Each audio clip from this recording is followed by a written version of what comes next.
Mom said, "We're doing Thanksgiving with just the well-behaved kids. Yours can skip this year." My daughter started crying. I texted back, "Understood. I'll cancel my card for the event." They kept laughing, sending selfies at the table, totally unaware of what was about to happen next. "We're doing Thanksgiving with just the well-behaved kids this year. Yours can skip." My mother's text arrived at 4:37 p.m. on Tuesday, November 21st, 2023, 2 days before Thanksgiving, while I was making dinner in my small apartment in Schaumburg, Illinois. Spaghetti because it was cheap and my daughter Emma loved it, and because after paying everyone else's bills, I had $340 left for groceries until my next paycheck on Friday. The smiley face emoji sat at the end of the sentence like a knife wrapped in gift paper, like casual cruelty dressed up as reasonable boundaries, like my mother thought excluding a 7-year-old child from a family holiday was the kind of thing you could soften with a yellow cartoon face. Emma saw it over my shoulder. She'd been standing on her step stool helping me stir the sauce, wearing her favorite purple shirt with a unicorn on it, the one that was getting too small but I hadn't had money to replace yet. "Grandma doesn't want me at Thanksgiving?" Her voice cracked on the last word, went high and thin the way it does when she's trying not to cry but knows she's about to, when she's 7 years old and still learning that sometimes people who are supposed to love you decide you're not worth the effort. I pulled her close, my hands shaking, tomato sauce dripping from the spoon onto the linoleum floor I'd been meaning to replace for 2 years. "It's okay, baby. We'll have our own Thanksgiving, just you and me. It'll be better." But she was already crying, those big gulping sobs that come from somewhere deeper than disappointment, from the place where children store the understanding that they're different, and that difference makes them less wanted. I'm Rachel Morrison, 34 years old, single mother since Emma's father decided fatherhood wasn't for him when she was 6 months old, and I was still figuring out how to function on 3 hours of sleep. Administrative assistant at a dental office making $42,000 a year before taxes, which sounds like enough until you start subtracting rent, $450 for 2 bedrooms in a decent school district. Childcare, $800 even with the subsidized program. Utilities, food, Emma's therapy appointments, $90 copay twice a month for the ADHD specialist, her medications, $65 monthly even with insurance, and the endless stream of family obligations that had somehow become my responsibility to fund. The family disappointment,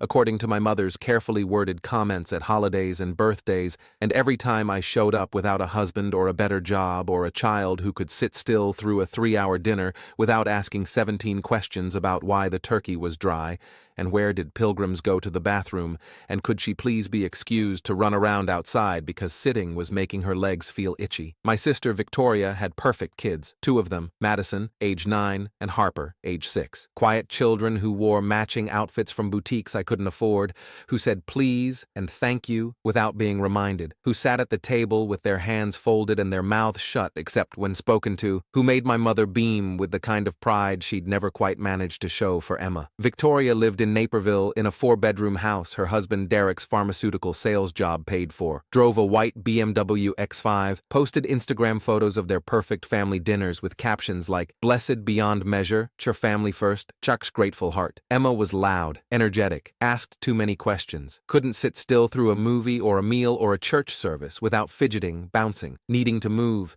because her brain was wired differently and sitting still felt like being trapped. At 6, she'd been diagnosed with ADHD, combined presentation, the doctor had said, which meant both the hyperactivity and the attention problems, which meant medication and therapy and a 504 plan at school and endless patience that I'd learned to have but my family had decided wasn't worth developing. Mom called her exhausting. Victoria called her a handful. At last Christmas, my mother had actually said to my face in front of Emma, "Some children just aren't raised with proper discipline. Like Emma's neurodevelopmental disorder was a personal failing I could have corrected with stricter bedtimes and fewer participation trophies." I texted back with hands that were shaking so hard I had to retype twice. "Understood. I'll cancel my card for the event." 3 dots appeared immediately, bouncing on the screen like my mother was typing something, probably a clarification or a justification or maybe even an apology, but then they disappeared. Nothing. Radio silence. She'd read my message and decided it didn't require a response, that excluding my daughter from Thanksgiving was so obviously reasonable that my cryptic reply about canceling a card wasn't worth addressing. An hour later, the photos started flooding in. The family group chat, Morrison family, that I'd muted months ago, but still checked compulsively like picking at a scab. Victoria at the table of the vacation rental in Lake Geneva, Wisconsin, the one they'd booked for the long weekend, the one with the view of the lake and the gourmet kitchen and the stone fireplace. The table was set with fall decorations, gourds and those artificial leaves that look more perfect than real ones, fancy place settings, a massive turkey that must have cost $80 at Whole Foods. Mom was in the photo too, beaming, her arm around Victoria, both of them holding wine glasses. The caption, "So peaceful without the chaos. Thanksgiving, family,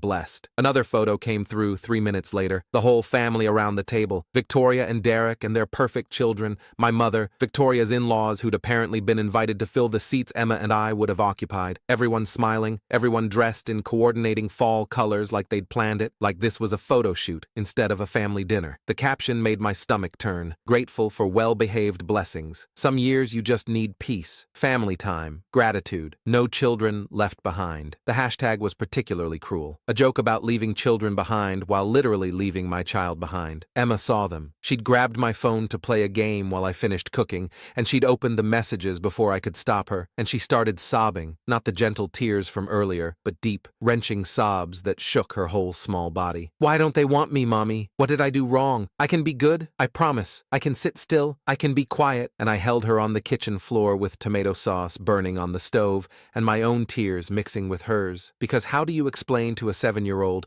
that some people's love is conditional, that family doesn't always mean what we want it to mean, that her grandmother had chosen a peaceful dinner over her granddaughter's heart? I got Emma calm eventually, put on her favorite movie, made hot chocolate with the expensive mix I saved for bad days, sat with her until she fell asleep on the couch with her head in my lap. Then I opened my banking app. They had no idea what card I meant. They had no idea what they'd just done. For 3 years, since Emma's father left and I'd moved back to Illinois to be closer to family, since my father had died of a heart attack and left my mother with a mortgage she couldn't afford, since I'd made the mistake of being the responsible one, the one who showed up, the one who said yes when everyone else said it wasn't their problem, I'd been paying for everything, quietly, without complaint, because family helps family, right? Because that's what you do when someone needs help and you're the only one who can give it, even when giving it means your own kid wears shoes that are too small and you eat ramen 3 nights a week and you haven't bought yourself new clothes in 2 years. Mom's mortgage, $2,400 monthly. The house in Arlington Heights that she and Dad had bought in 1995, that was in her name but had been refinanced in 2019 with me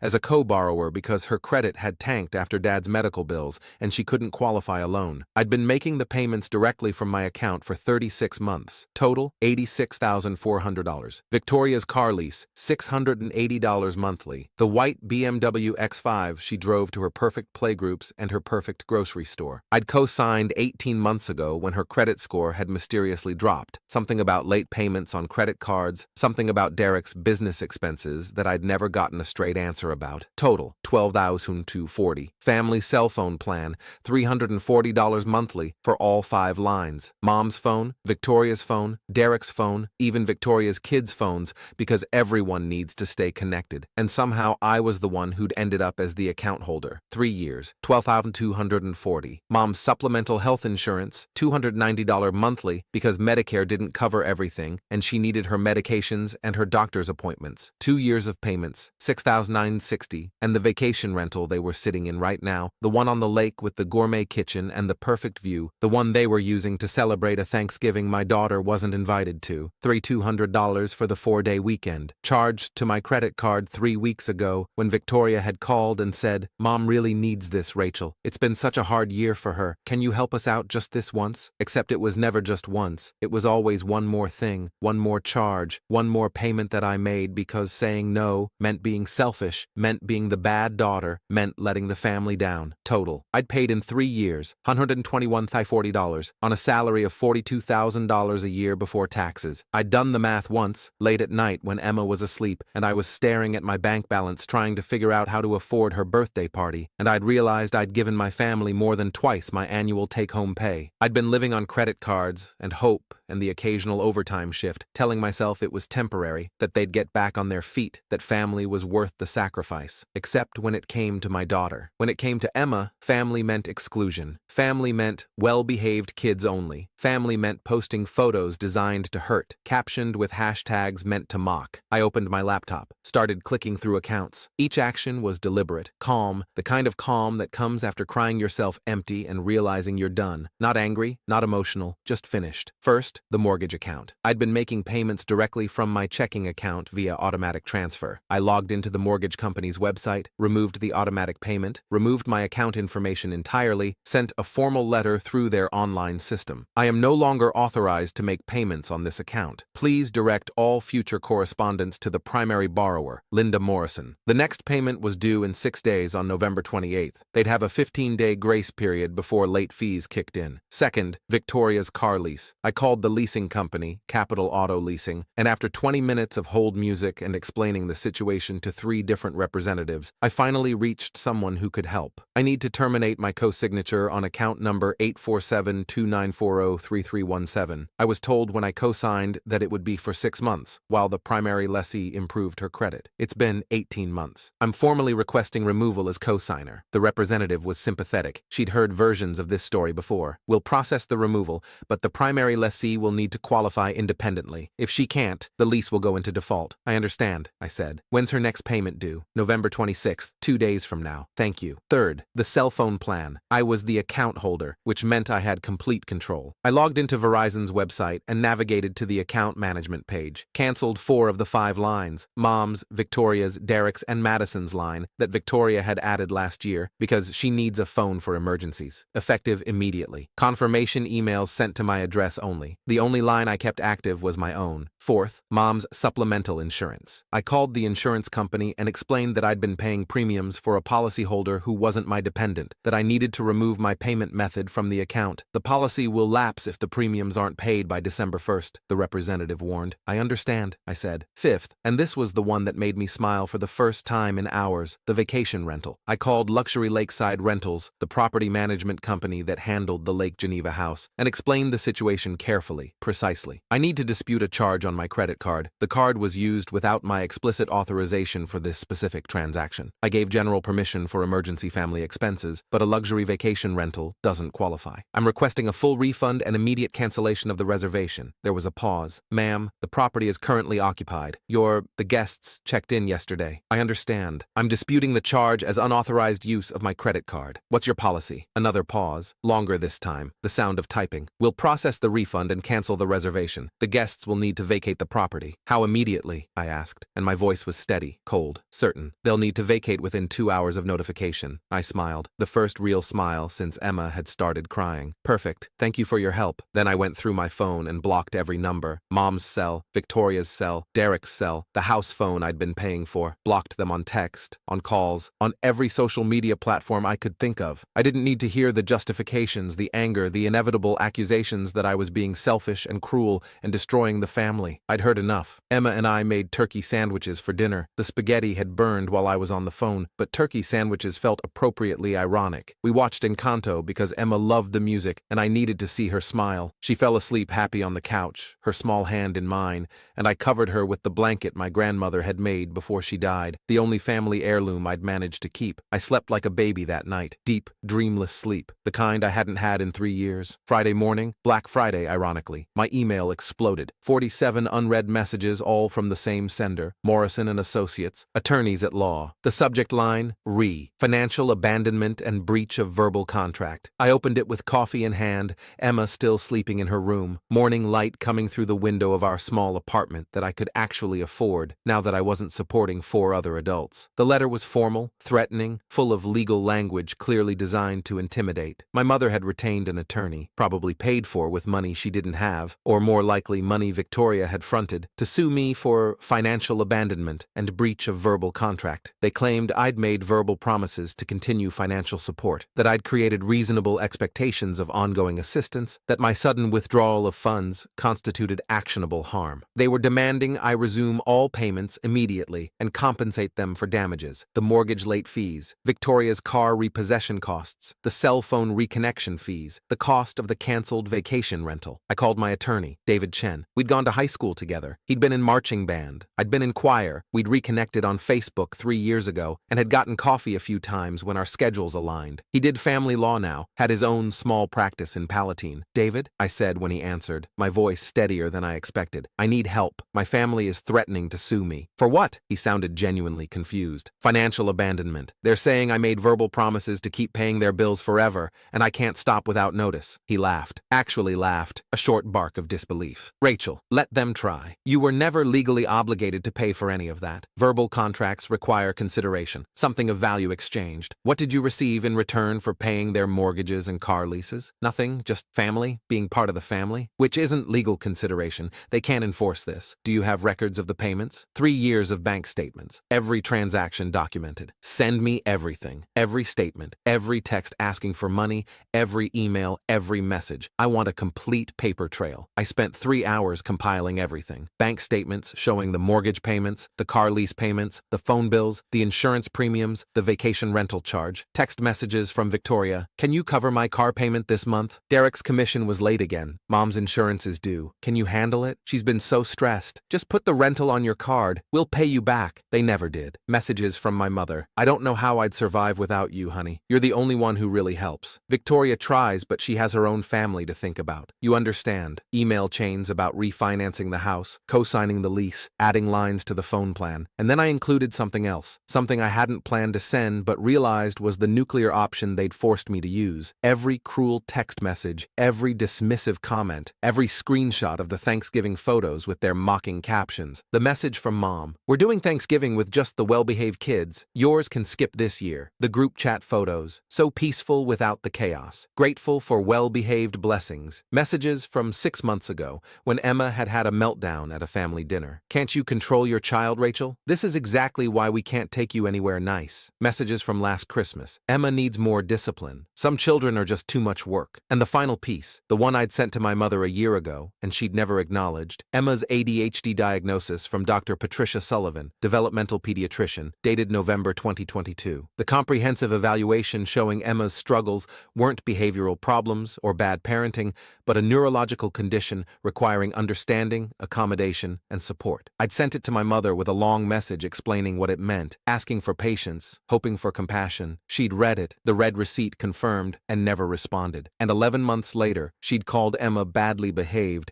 and excluded her from Thanksgiving. I sent everything to David at 2:47 p.m. At 6:15 p.m., he called me back. Rachel, I've drafted a response to their attorney. I'm sending it now. You should know, this is going to end the relationship with your family. Permanently. I know, I said. That's the point. His response letter was 17 pages. I read it twice, marveling at the cold precision of legal language wielded by someone who actually gave a damn. The first section methodically destroyed their claim. No legal obligation, no enforceable verbal contract, voluntary gifts that could be stopped at any time for any reason. The second section detailed exactly what I'd paid over 3 years, $121,140 in total, itemized by category, with bank statements attached as exhibits. The third section was where David went for blood. My client provided substantial financial support to your clients over a 3-year period, totaling $121,040. This support was voluntary and without any expectation of repayment or continued obligation. Your client's claim of abandonment is contradicted by their own treatment of my client's 7-year-old daughter,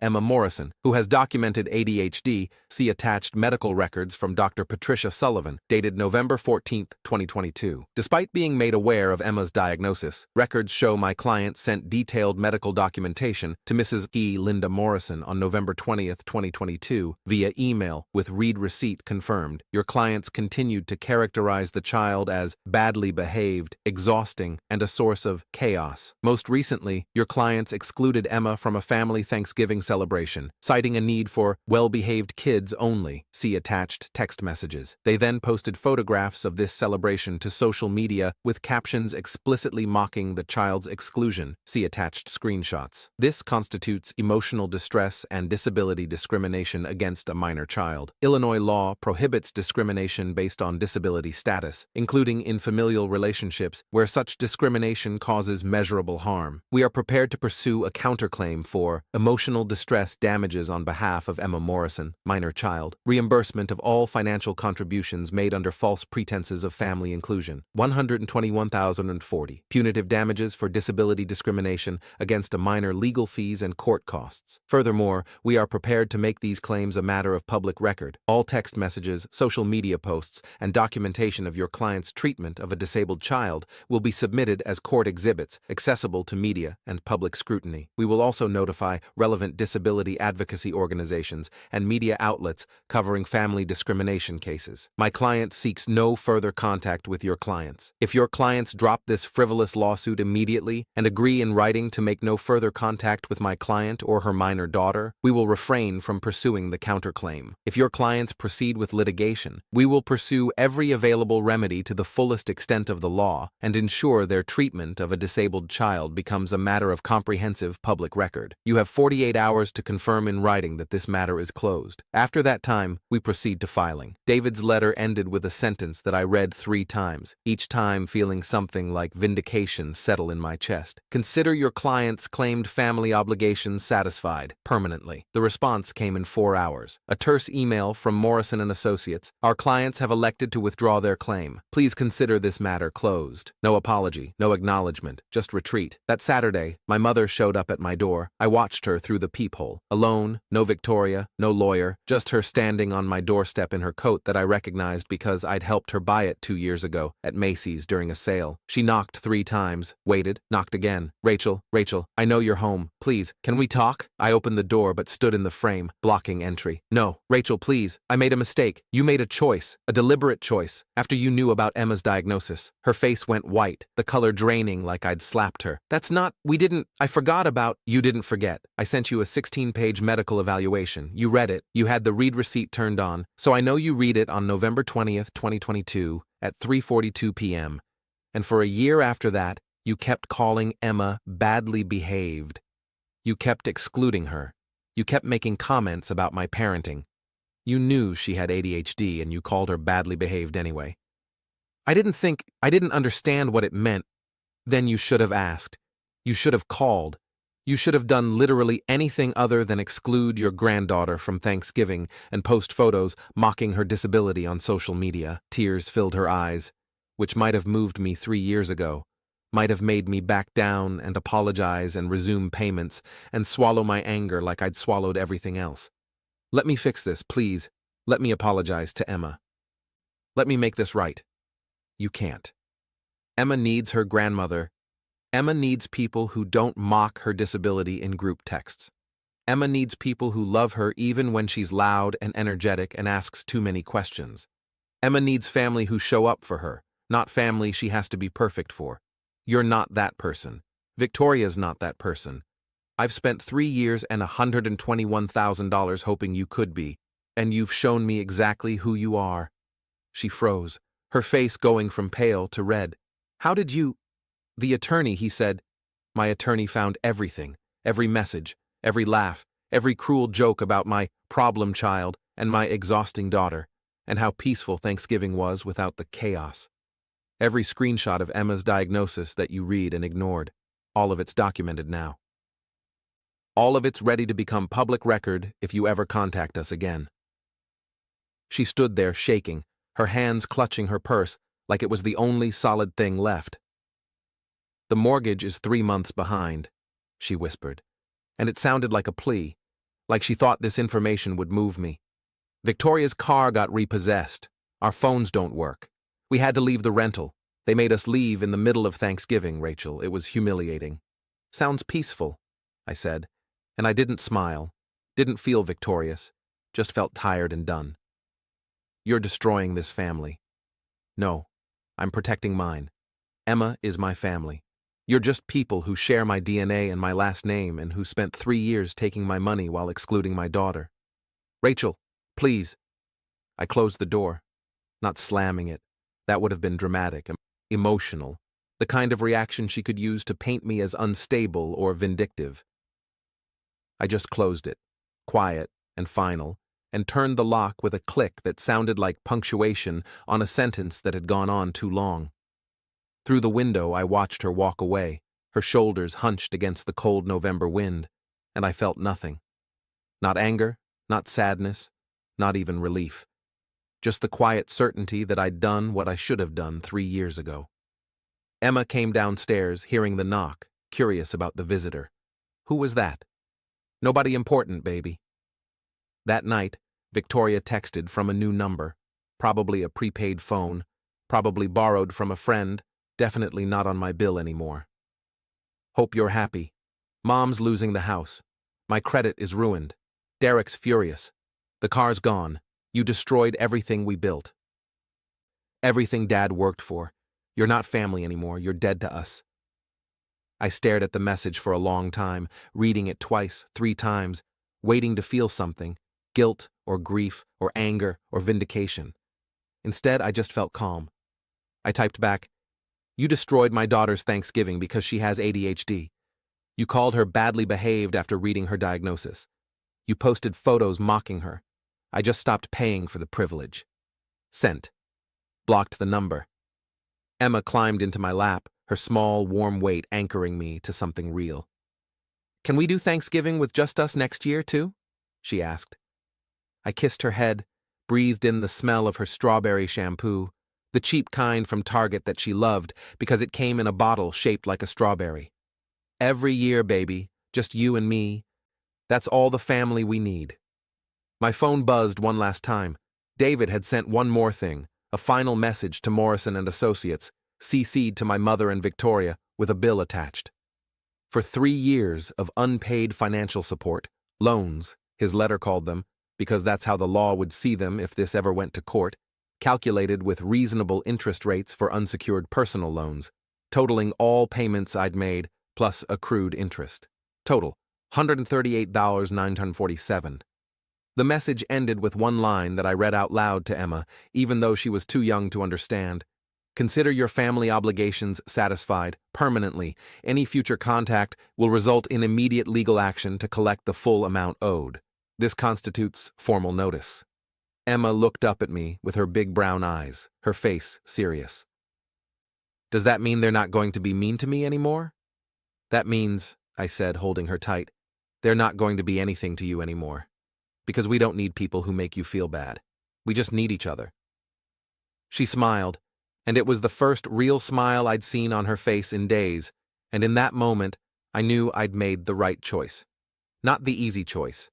There would be whispers at family gatherings I'd never attend, gossip in social circles I'd been excluded from anyway, probably some family members who'd think I was cruel or vindictive or cold. But I didn't need to be warm to people who'd thrown my daughter away like she was defective merchandise. I just needed to be her mother, to be the wall between her and everyone who couldn't see how brilliant and beautiful and perfectly imperfect she was. 3 years and $121,040. That was the price of learning who my real family was. And it turned out, my real family was sleeping in my lap right now, drooling slightly on my shirt, safe and loved and wanted. Everything else was just noise,